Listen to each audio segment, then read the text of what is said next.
మరొకసారి స్వాగతం తెలియజేసుకుంటూ, సో చాలా అంటే ఇదంతా కూడా మనకి ఒక్క రోజు అయిపోయి సక్సెస్ కాదు, ఇంకా చాలా ఈవెంట్స్ కి అటెండ్ అవ్వాల్సి ఉందంట.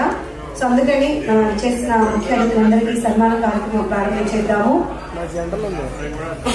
శివాని మేడం ని స్టేజ్ మీదకి ఆహ్వానిస్తున్నాము.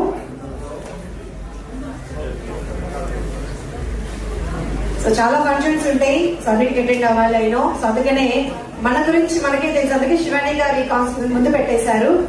సో నిజంగా ఒక మంచి ఆలోచన తీసుకొచ్చారండి. స్పెషల్ గా మనం శివాని మేడం కి అలాగే జయరామ్ గారికి అందరు క్లాప్స్ ఇవ్వాలి ఒకసారి, ఎవ్రీ వన్.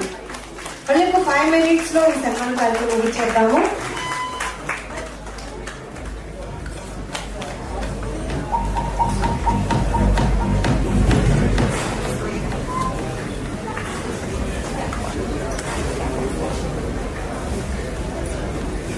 ఏవి ప్లీజ్.